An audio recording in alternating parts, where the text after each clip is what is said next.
Hai guys, tunggu dah. Klik video ini. Jadi aku mau ajak kalian bahas soal kasus ini, soal apa yang dilakukan orang ini yang emang ngeri banget karena ini orang sempat menggemparkan Jogja bahkan seluruh Indonesia cuman karena paket takjil yang berisi sate ayam yang emang semuanya berakhir dengan tangisan bahkan penyesalan di pengadilan. Jadi makanya kasus ini harus banget kita bahas di sini supaya kasus ini bisa jadi pembelajaran untuk kita semua supaya hidup kita nggak berakhir dengan penyesalan yang kayak di kasus ini. Jadi langsung aja kita bahas kayak gimana kasusnya, tapi kayak biasa sebelum kita lanjut kita ritual dulu. Jadi siapkan minuman dan cemilan kalian, siapkan juga posisi ternyaman menurut kalian kayak gimana. Jadi kalau udah nyaman, udah santuy. Nah, jadi soal kasus ini, yuk kita bahas.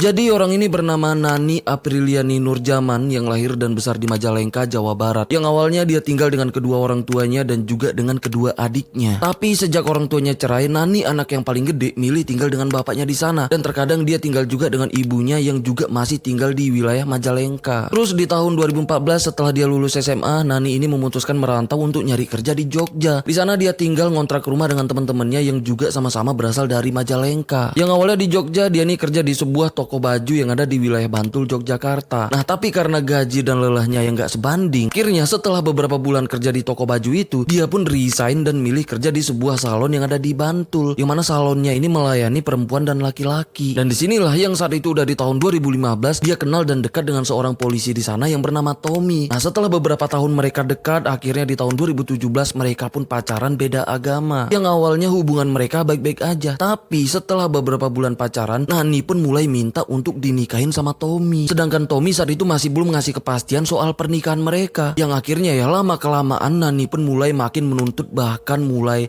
maksa untuk dinikahin. Sedangkan di waktu yang sama Tommy pun mulai sering menghindar dari Nani. Karena saat itu secara diam-diam ternyata Tommy lebih memilih menikahi wanita lain yang seiman dengan dia tanpa sepengetahuan Nani. Semenjak inilah Tommy pun mulai menjauh dari Nani karena lebih memilih serius dengan istrinya yang baru dia nikahin. Sedangkan Nani masih berharap dengan hubungan mereka, bahkan masih terus ngejar Tommy ini. Nah, sampai Tommy pun itu sulit banget bisa dihubungin dengan alasannya yang katanya dia selalu disibukkan dengan dinas keluar kota. Yang mana karena ini ya mereka pun itu udah jarang banget ketemu, bahkan jarang berkomunikasi. Karena ini lama kelamaan Nani pun mulai kesel, tapi Nani ini masih terus berusaha dan ngejar Tommy. Bahkan ya dia pun itu mulai berani ngancam Tommy karena kecewa dengan Tommy yang selalu menghindar dari dia. Dan entah gimana caranya usaha Nani ini pun benar-benar membuahkan hasil untuk mengembalikan keutuhan hubungan mereka. Karena di tahun itu yang udah di tahun 2020 hubungan mereka pun balik lagi. Bahkan di tahun itu mereka pun sampai nikah secara siri. Bukan cuma itu, mereka berdua pun itu sampai beli rumah yang ada di wilayah Kapaneon Piungan yang masih ada di wilayah Bantul, Yogyakarta. Selama tinggal di situ mereka pun ngelapor ke RT-nya dan mereka pun mengakui kalau mereka itu sebagai pasangan muda yang baru aja menikah secara siri. Yang emang status mereka tinggal di situ ya diterima baik dengan Pak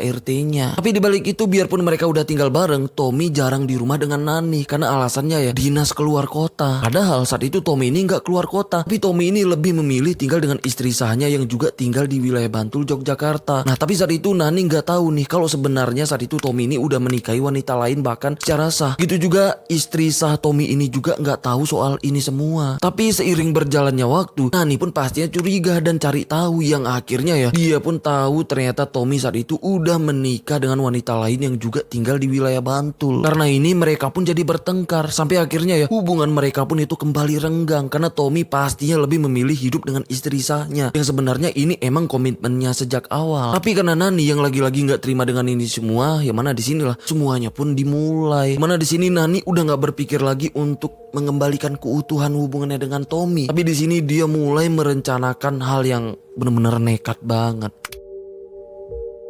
Karena itu semua di bulan Januari yang udah di tahun 2021 saat itu mereka udah bener-bener jarang banget berkomunikasi. Karena Tommy emang lebih memilih untuk menghindar dari Nani. Dan saat itu juga Tommy udah bener-bener tinggal berdua dengan istri sahnya. Sedangkan Nani masih tinggal sendirian di rumah yang sebelumnya mereka beli ini. Disinilah karena udah marah banget yang sebelumnya cinta berubah jadi dendam. Dan Nani pun mulai mikir dan cari tahu gimana cara menghabisi Tommy dengan aman. Yang bahkan dia pun sampai browsing cari tahu soal gimana hukumannya kalau misal nanti dia ketangkap. Karena tahu hukumannya yang cukup berat untuk kasus kayak gitu, Nani pun makin mikir keras lagi gimana cara mengeksekusinya dengan cara yang benar-benar bersih, nggak ninggalin jejak supaya nantinya ya dia nih sulit dilacak. Setelah kurang lebih 2 bulan dia cari tahu, akhirnya di bulan Maret 2021 Nani pun nemuin cara yang dia anggap aman. Nah, setelah ini Nani pun itu langsung mempersiapkan semuanya sendirian, dan dia pun itu mulai nyari tahu di mana Tommy dan istrinya tinggal. Setelah dia tahu alamatnya, Nani pun langsung beli sianida secara online sebanyak 250 gram seharga 224.000 yang ternyata banyak dijual dengan bebas di beberapa e-commerce. Setelah semuanya siap dan rencananya pun itu udah bener-bener matang, akhirnya di tanggal 25 April di tahun 2021 yang saat itu sedang di bulan puasa ya, tepatnya di sore harinya menjelang asar, Nani pun keluar sendirian untuk beli sate ayam pakai lontong dengan menggunakan bumbu kacang yang dipisah. Setelah itu dia pun beli kue-kue pasar yang biasanya dijual untuk takjil. Nah, setelah ngebeli sate dan kuenya, dia pun itu langsung pulang ke rumahnya. Nah, di rumah dia pun itu langsung nyampurin sianidanya ke bumbu kacang sate ayamnya yang dipisah. Setelah itu satenya pun langsung dia bungkus lagi dengan rapi dan juga dibungkus di satu kresek yang berisi kue pasarnya, yang seolah ya itu paket bungkusan takjil untuk buka puasa. Setelah itu barulah Nani pun siap-siap untuk keluar lagi, yang kali ini dia keluar itu menggunakan kerudung yang tujuannya untuk menyamarkan tampilannya kalau misal ada yang sempat ngelihat dia di jalan, karena biasanya Nani ini emang gak pernah pakai kerudung. Dan Nani pun keluar itu menggunakan motor temennya yang emang sengaja dia pinjem, yang tujuannya sama untuk sedikit menyamarkan, yang mana Nani ini keluar sendirian nyari lokasi yang jauh dari rumahnya. Terus pas dia ini nyampe di sekitar Stadion Mandala Krida yang ada di kota Yogyakarta, dia pun nemuin pangkalan ojek online yang ada di dekat Masjid Nurul Islam. Nah, yang emang di situ ada beberapa mas-mas ojol yang sedang istirahat. Di situ Nani pun langsung nemuin satu ojol yang bernama Bandiman yang saat itu baru aja selesai sholat asar. Nah, dengan Bandiman, Nani ini minta tolong untuk anterin bingkisan takjil ke alamat yang udah dia tulis di secari kertas. Yang mana di situ dia tulis tujuannya untuk Pak Tommy. Di situ juga ada alamat rumahnya Tommy dan juga nomor HP-nya Tommy. Di situ Nani minta paketnya diantar tanpa menggunakan aplikasi karena alasannya kalau dia belum download aplikasi ojolnya. Tanpa curiga sama sekali, Bandiman pun memaklumin dan setuju-setuju aja. Nah, terus di situ Nani ini juga bilang paketan takjil itu kiriman dari Pak Hamid untuk Pak Tommy. Yang mana nama Pak Hamid itu ya cuma nama fiktif aja supaya paketannya nyampe ke tujuan. Terus setelah Nani ngasih ongkos kirimnya sebesar 30.000, Bandiman pun itu langsung berangkat untuk nganter paket takjil itu ke alamat Tommy yang ada di wilayah Bangunjuwo, Bantul, Yogyakarta. Terus jam 4 sore Bandiman pun sampai di rumah Tommy. Awalnya Bandiman ini coba manggil penerima paketnya dari luar. Karena nggak ada sautan dari rumah itu, Bandiman pun coba nelpon nomor Tommy yang ada di kertas tadi. Nah, pas ditelepon, Tommy ternyata saat itu sedang sibuk yang sedang bertugas di luar kota. Tapi nggak lama kemudian istrinya Tommy keluar dari rumah. Di situ Bandiman pun langsung jelasin ke istrinya Tommy kalau itu paket kiriman dari Pak Hamid untuk Pak Tommy. Karena istrinya merasa nggak mesen makanan dan juga ngerasa asing dengan nama Pak Hamid, jadi istrinya pun langsung nelpon Tommy untuk mastiin dan jelasin soal adanya kiriman paket dari Pak Hamid. Ternyata Tommy juga merasa nggak mesen makanan, bahkan Tommy juga ngerasa asing dengan nama Pak Hamid. Nah, karena takut ya kalau itu modus kejahatan dengan orderan fiktif, jadi Tommy pun minta untuk istrinya jangan nerima paket itu. Jadinya istri Tommy pun nolak paket itu yang ada di tangan Bandiman dengan alasan kalau mereka sama sekali nggak kenal dengan Pak Hamid si pengirim paketnya. Nah, jadinya ya istrinya pun itu nyuruh Bandiman ini untuk bawa aja paketnya atau ngembaliin paketnya ke pengirimnya lagi. Jadi setelah itu Bandiman pun itu langsung pamit pergi ngebawa paket takjilnya lagi. Nah, tapi di situ dia pun itu sempat kebingungan itu paket mau diapain. Karena kalau dia mau balikin paketnya ke si wanita si pengirim tadi itu udah nggak bisa karena wanita tadi sama sekali nggak ninggalin nomor teleponnya. Ditambah wanita tadi juga ya mesennya ini nggak menggunakan aplikasi. Karena kebingungan, akhirnya Bandiman pun menganggap paket takjil itu sebagai rezeki untuk dia. Nah, jadi setelah ini ya dengan semangatnya Bandiman pun langsung pulang ke rumahnya dengan niatnya untuk buka puasa bersama dengan istri dan anak-anaknya di rumah. Yang mana saat itu di rumahnya ada istri dan kedua anaknya. Anak yang pertama itu udah berusia 17 tahun dan anak bungsunya yang masih berusia 8 tahun. Yang saat itu ya mereka pun itu udah bersiap-siap buka puasa bersama dengan hidangan takjil tadi. Terus setelah waktunya berbuka, Bandiman pun cuma makan kue pasar yang juga ada di paket takjil itu. Nah, sedangkan anak pertamanya itu langsung nyobain satenya tanpa bumbu karena saat itu pas banget ya bumbunya itu belum dituangkan ke satenya. Tapi setelah istri ya Bandiman menuangkan bumbu kacang ke sate ayamnya, anak bungsunya pun langsung makan satenya yang udah dibumbuin. Nah, setelah makan suapan pertama, anak bungsunya pun itu langsung ngeluh karena katanya rasa satenya itu pahit banget. Karena ini ya istri Bandiman pun itu langsung nyicipin dikit tuh satenya untuk memastikan rasanya. Ternyata emang bener rasa satenya itu pahit dan panas. Sedangkan di situ anak bungsunya udah ngeluh-ngeluh karena katanya mulutnya itu berasa panas kayak kebakar. Karena ini anak bungsunya pun langsung lari ke belakang yang niatnya mau ngambil minuman dingin yang ada di kulkas. Nah, tapi gak lama kemudian Bandiman dan istrinya pun dengar suara orang terjatuh di belakang. Jadi Bandiman pun langsung lari ke belakang untuk ngecek, yang ternyata di situ anak bungsunya udah terbaring di lantai dapur. Nah, sedangkan di waktu yang sama juga istrinya istrinya pun itu mulai ngerasa lemas dan pusing. Karena ini nggak pakai lama, Bandiman pun langsung ngebawa istri dan anak bungsunya menggunakan motor ke RSUD Kota Yogyakarta yang berjarak sekitar 3 km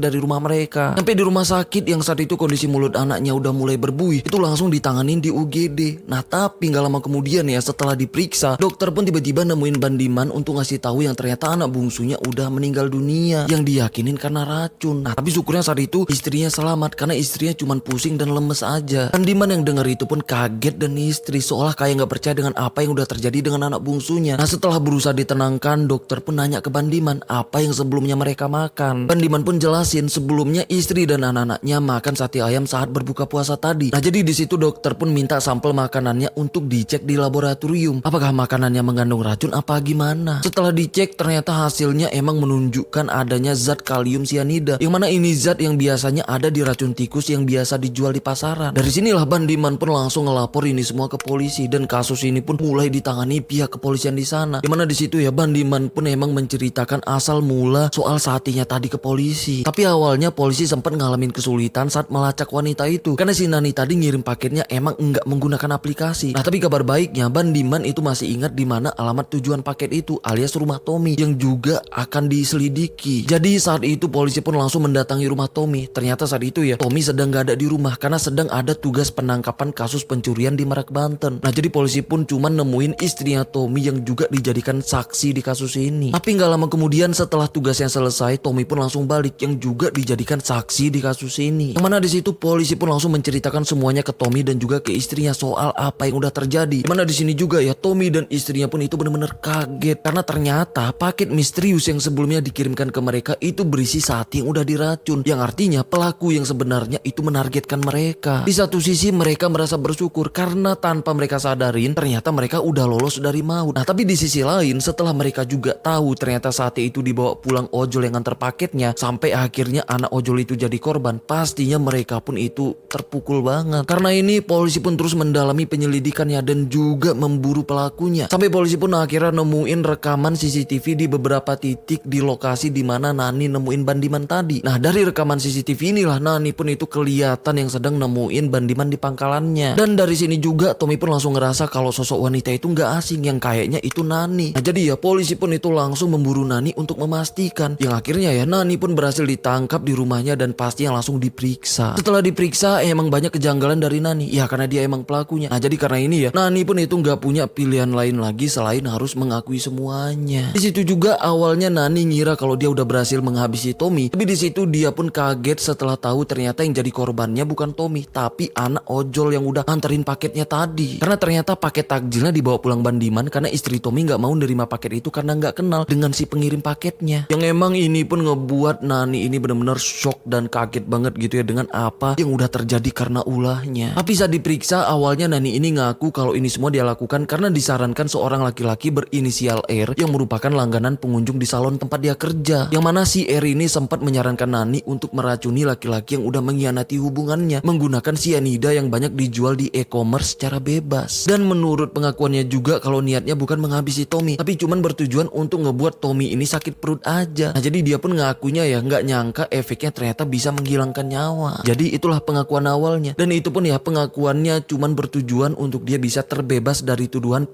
berencana karena saat itu ancaman hukumannya itu emang berat banget kalau dia emang terbukti udah melakukan berencana. Karena saat itu Nani ini terancam hukuman mati atau penjara seumur hidup. Tapi setelah diselidikin ternyata ya itu semua cuman alibinya aja. Karena nggak mungkin dia mencampurkan kalium sianida dengan jumlah yang banyak dengan tujuan untuk buat sakit perut. Karena itu sama aja kayak dia sengaja menusuk kepala orang lain dengan tujuan untuk ngebuat orang itu cuman sakit kepala. Dan juga pria yang berinisial R yang katanya tadi menyarankan dia, setelah diselidikin polisi juga ya ternyata ya pria berinisial R itu nggak pernah ada. Yang emang ya itu hanyalah sebuah pengakuannya aja yang terkesan ya cuman untuk membela diri. Tapi seiring berjalannya waktu kebohongan nggak akan mungkin bertahan lama karena untuk menutupi kebohongan itu cuman dengan kebohongan lagi kan yang akhirnya ya berakhir buntu. Dan disinilah Nani pun nggak punya pilihan lain lagi selain harus mengakui semuanya. Kalau semua ini emang udah dia rencanakan sebelumnya yang emang bertujuan untuk menghabisi Tommy karena dia sakit hati. Karena Tommy yang ternyata lebih memilih menikahi wanita lain dan lebih memilih komitmen dengan wanita yang udah dia nikahin secara sah. Jadinya karena ini semua, Nani pun akhirnya disidang dan dijatuhin hukuman 16 tahun penjara. Dan di persidangannya Nani pun ngaku merasa bersalah sampai terseduh-seduh nangis dan meminta maaf ke Bandiman dan ke istrinya yang harus kehilangan anak bungsu mereka untuk selama-lamanya karena Nani ini.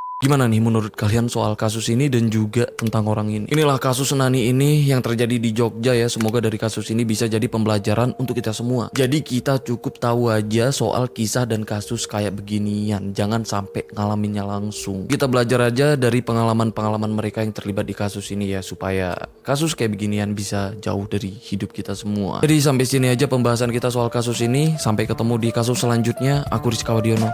Bye-bye.